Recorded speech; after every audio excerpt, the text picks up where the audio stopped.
Le premier livre des Chroniques, chapitre 28. David convoqua à Jérusalem tous les chefs d'Israël, les chefs des tribus, les chefs des divisions militaires au service du roi, les chefs de milliers et de centaines, ceux qui étaient intendants de tous les biens et troupeaux du roi et de ses fils, ainsi que les eunuques, les guerriers et tous les hommes vaillants. Le roi David se mit debout et dit, « Écoutez-moi, mes frères et mon peuple. J'avais l'intention de construire une maison qui soit un lieu de repos pour l'arche de l'alliance de l'Éternel, pour le marchepied de notre Dieu, et je me préparais à construire, mais Dieu m'a dit, « Tu ne pourras pas construire une maison en mon honneur, car tu es un homme de guerre et tu as versé du sang. L'Éternel, le Dieu d'Israël, m'a choisi dans toute la famille de mon père pour que je sois à toujours le roi d'Israël. Oui, il a choisi Juda pour chef. Dans la tribu de Juda, il a choisi la famille de mon père, et parmi les fils de mon père, c'est moi qu'il a voulu faire régner sur tout Israël. Parmi tous mes fils, en effet, l'Éternel m'en a donné beaucoup. Il a choisi mon fils Salomon pour le faire asseoir sur le trône du royaume de l'Éternel au-dessus d'Israël. Il m'a dit, c'est ton fils Salomon qui construira ma maison et mes parvis, car je l'ai choisi pour qu'il soit mon fils et je serai pour lui un père. J'affermirai pour toujours son royaume, s'il reste attaché comme aujourd'hui à la pratique de mes commandements et de mes règles. Maintenant, devant tout Israël, qui est l'assemblée de l'Éternel et en présence de notre Dieu, respectez et prenez à cœur tous les commandements de l'Éternel votre Dieu. Ainsi, vous pourrez posséder ce bon pays et le laisser en héritage à vos fils après vous, et ce à perpétuité.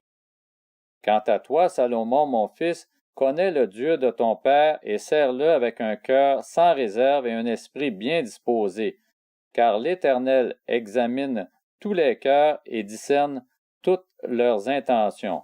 Si tu le cherches, il se laissera trouver par toi, mais si tu l'abandonnes, il te rejettera pour toujours. Considère maintenant que l'Éternel t'a choisi pour construire une maison qui serve de sanctuaire. Fortifie-toi et agis. David donna à son fils Salomon le plan du portique et des bâtiments annexes, des chambres du trésor, des chambres à l'étage et des chambres intérieures, ainsi que du bâtiment abritant le propitiatoire. Il lui donna le plan de tout ce qui lui avait été révélé par l'Esprit concernant les parvis de la maison de l'Éternel et toutes les pièces qui, tout autour, devaient être réservées au trésor de la maison de Dieu et au trésor sacré, concernant les classes des prêtres et des Lévites, et concernant tout le service de la maison de l'Éternel, y compris les ustensiles. Il lui donna aussi le modèle des ustensiles en or avec le poids correspondant en or pour tous les ustensiles de chaque service, et de tous les ustensiles en argent avec le poids correspondant pour tous les ustensiles de chaque service.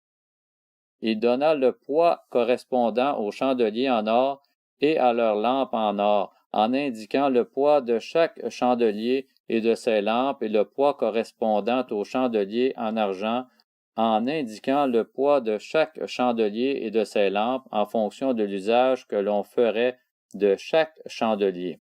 Il lui donna le poids d'or correspondant aux tables des pains consacrés à chaque table et l'argent pour les tables en argent. Il lui donna le modèle des fourchettes, des bassins et des gobelets en or pur, le modèle des coupes en or avec le poids correspondant pour chaque coupe et celui des coupes en argent avec le poids correspondant pour chaque coupe, et le modèle de l'autel des parfums en or épuré avec le poids correspondant. Il lui donna encore le modèle du char, des chérubins en or qui étendent leurs ailes par-dessus l'arche de l'alliance de l'Éternel et la couvrent. C'est par un écrit de sa main, dit David, que l'Éternel m'a fait comprendre tout cela, tous les travaux de ce plan. David dit à son fils Salomon, « Fortifie-toi, prends courage et agis.